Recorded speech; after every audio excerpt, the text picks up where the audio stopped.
So, after I told you all about this strange experience I had in my little cemetery, a few of you wanted to know how my Halloween party went.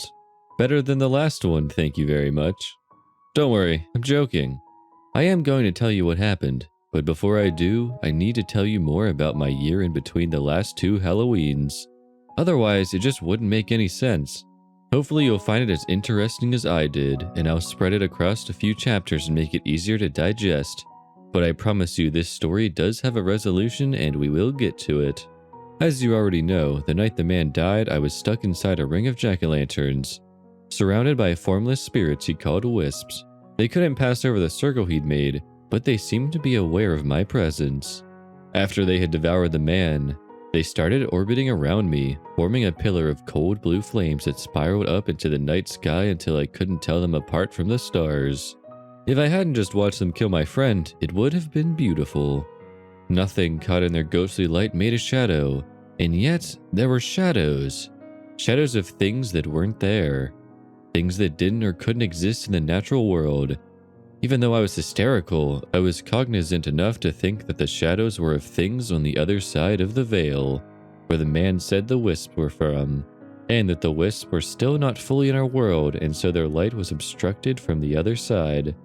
At the time, I didn't know if the shadows were just horrifically distorted, or if they were accurate representations of horrifically distorted creatures. Since there was nothing I could do to fend them off anyway, I just closed my eyes and tried to wait for it to be over. That's when I realized that, mixed in with the howling of the wind, was an uncanny choir of ethereal voices. It was faint, and if there were any words, they weren't English. But I could tell that they weren't coming from the wisps, but from across the veil. I almost had a heart attack then, fighting my body's nearly overwhelming fight-or-flight response, knowing that staying put was my only chance for survival. As I listened to the voices, I came to realize that they weren't directed at me. If the things on the other side of the veil knew I was there, they didn't care. Their music was in celebration, a Halloween celebration that dwarfed mine by 1,000 orders of magnitude.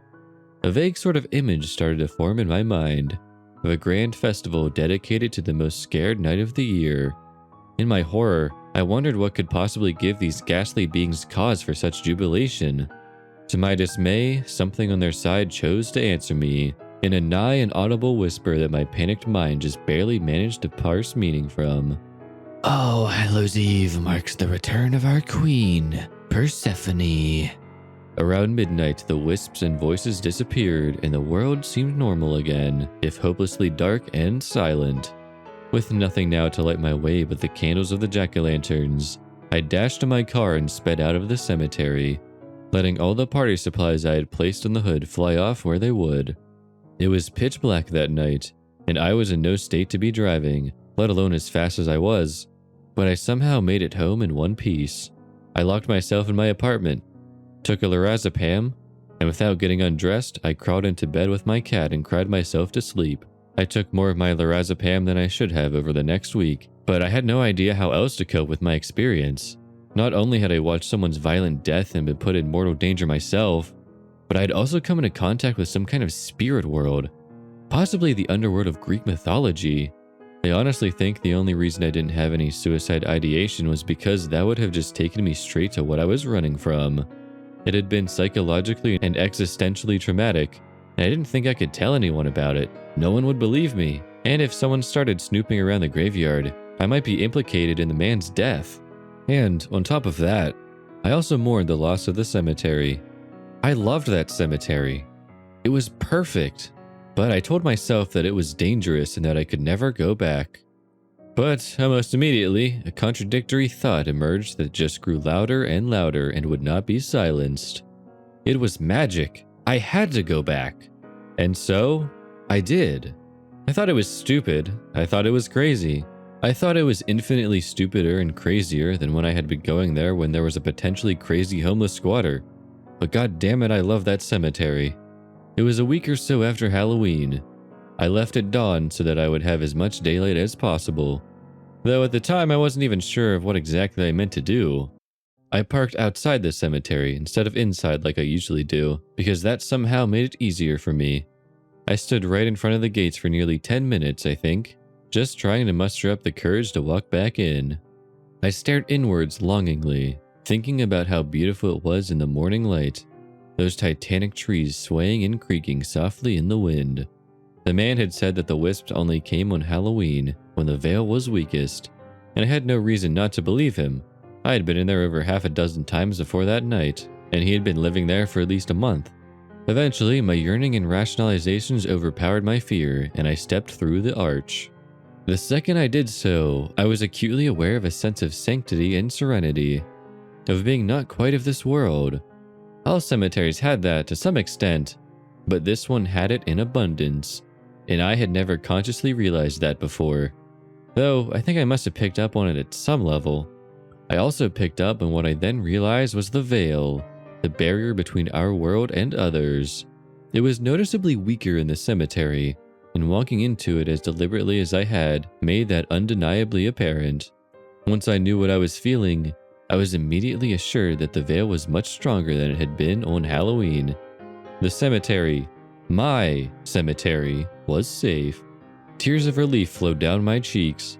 Laughing, I dropped to the ground and made a snow angel in the leaves, near delirious with joy at my return to my sepulchral sanctum. I know, I'm weird. Once my mood had stabilized a bit, I took note of the mess I had left and went to work cleaning it up. The sandwiches and open chips had been plundered by crows, but there were numerous candy bars and cooler cans still scattered about. I also found my Bluetooth speaker, which had survived its week exposed to the elements surprisingly well, and then the key ring. The keys to the mausoleum that the man had thrown to me as his final action and gifted to me with his dying breath. I was suddenly ashamed to have left them behind, to have forgotten them, to have just stumbled upon them instead of searching them out on purpose. I suppose I was lucky the crows hadn't stolen them as well. I slowly bent down and gingerly picked them up. The only time the man had even shown me any hostility was when I tried to force my way into the mausoleum, and he had ultimately decided to bequeath it to me than to let it be forgotten. What was in there that had mattered so much to him? I approached the mausoleum, appraising it in as much detail as I could. It was solid marble except for a copper grate window near the top on either side, slightly too high for me to see into. I thought about maybe trying to find something to stand on, just to get an idea of what was in there before opening it, but realized the small holes and limited light likely wouldn't offer much of a view. I decided it was best just to open the door and see what was inside. Above the doorway, there was the worn-down carving of a king and queen of some kind, but other than that, it was barren of embellishment. I unlocked and opened the iron gate first, fully revealing the copper-plated door on the other side. It was green as the Statue of Liberty, but still lacked any identifying features or adornments. I placed my ear up against it, listening for any signs of activity from within. I knocked and listened, and still there was nothing. "Hello?" I shouted. "Is there anyone in there?" It's not that I didn't trust the man, but I couldn't shake the foreboding feeling that by opening the mausoleum, I would be unleashing some sort of horrible ancient evil. I didn't hear anything inside move though, so I decided it was safe to progress. I placed the key into the door, turned it, and then slowly pulled the door back, ready to slam it shut again if need be. As the sunlight illuminated the inside of the mausoleum, I was relieved to find it devoid of any inhabitants, spirit or otherwise. My attention was instead stolen by a large portrait hung on the far wall.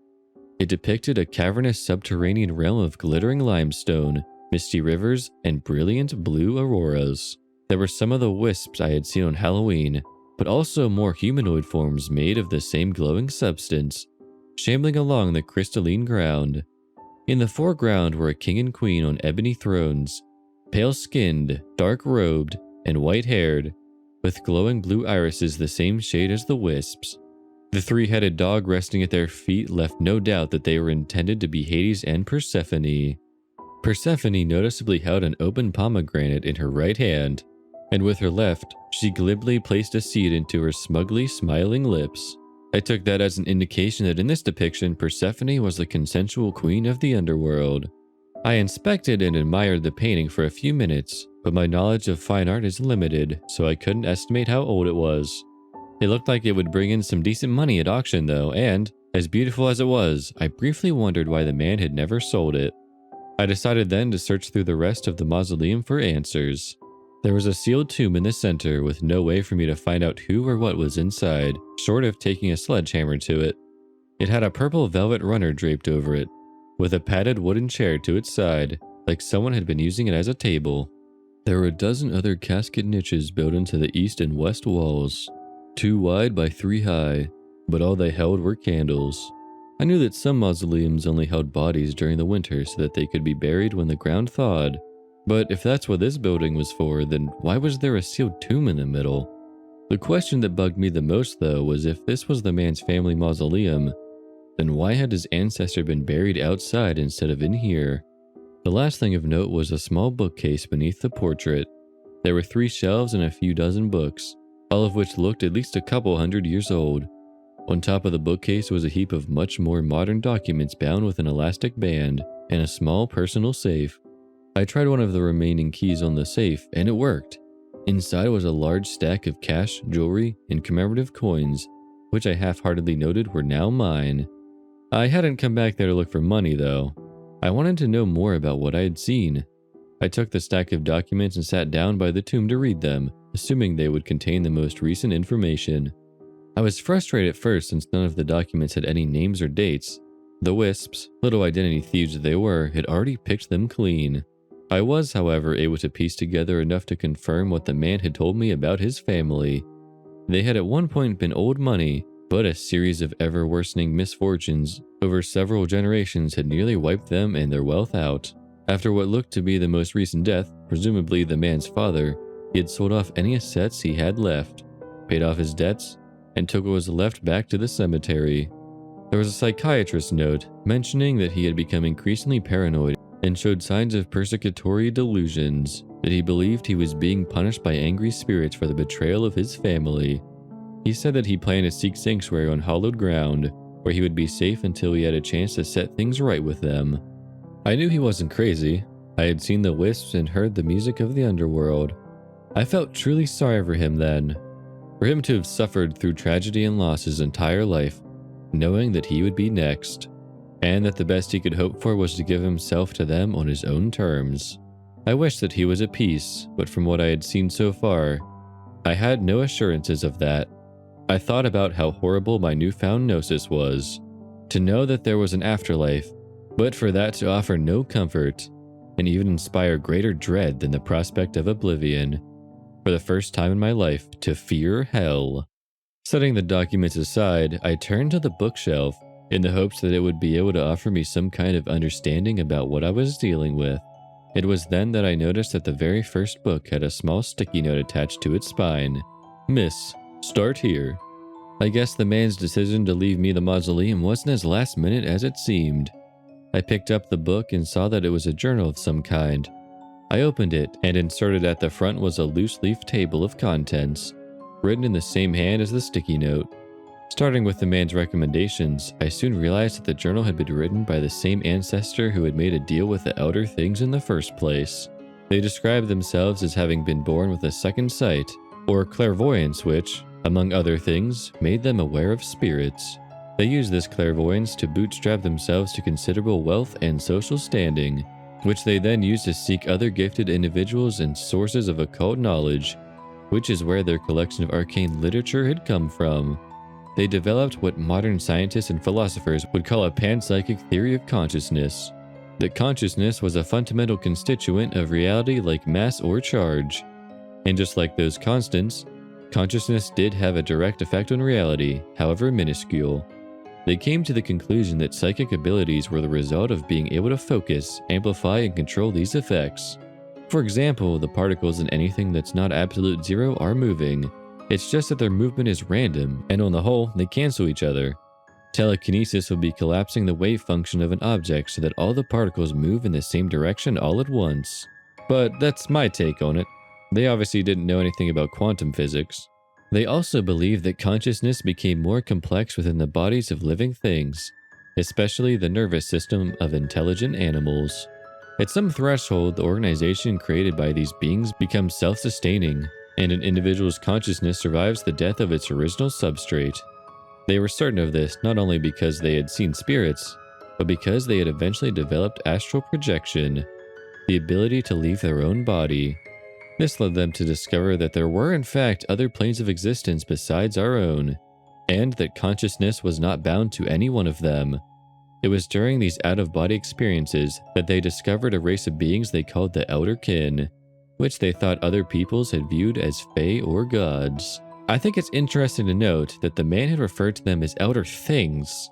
It's possible he just liked Lovecraft, but I'm guessing it's because his experience with them had left him reluctant to think of them as kin. The ancestor, not content with her already considerable gifts and wealth, wanted to know what the Outer Kin could do for them. I'm going to quote the journal directly here. I have learned that if seeking a boon from the rulers of Underworld, it is best to do so between the dates of Samhain and Beltane, when the queen is at court. Just as the Greek myths have said, the maiden spends half the year in the Summerland with the Earth Mother. When Hades rules alone, he is not inclined towards generosity.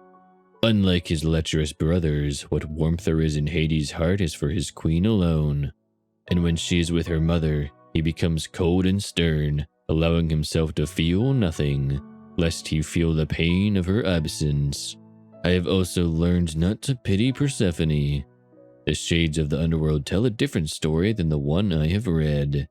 They say that wearying of her eternal maidenhood, and with ambitions that could never be realized in her mother's shadow, it was Persephone that seduced Hades. Whereas Hades rules only because he drew the short straw with his brothers, Persephone believes it is better to rule in hell than to serve in heaven, and relishes her position as the queen of the underworld. It is to her, then, that I must make my case. If I can appeal to her sense of regal magnanimity, she may grant it, and Hades will defer to her judgment. After that, it reads like a fairly typical Faustian bargain, with the man's ancestors selling their eternal soul for Earth's prosperity. The only difference being that Persephone demanded their entire bloodline as the price, since the ancestor was asking their gifts pass on without fail to their descendants. I was angry when I read that they accepted this bargain, that they sold not only their own soul, but that of every child, grandchild, and great-grandchild they would spawn. Because of their myopic selfishness, my friend wasn't only dead, but condemned to what sounded like an abysmal afterlife for all eternity. I felt so helpless then, that there was nothing that I as a mere mortal could do to challenge the will of ancient gods. But then, I had a sudden epiphany. I was clairvoyant. Maybe I had always been and just never realized it. Maybe my time in the cemetery or my exposure to the wisp had changed me. I didn't know, and it didn't matter. All that mattered was that I could sense the veil in spirits, just like the man's ancestor could. I glanced over at the bookshelf and realized that all the knowledge the ancestor had used to hone their skills and grow their power was right in front of me. By then it was around 5 o'clock. The sun was getting low, and I realized I hadn't consumed anything other than a bottle of water for about 10 hours. I set everything back as I found it, locked up the mausoleum, and headed back to my car. I told myself I needed food and sleep and time to process all that I had learned before committing to anything. But I knew my heart was already set.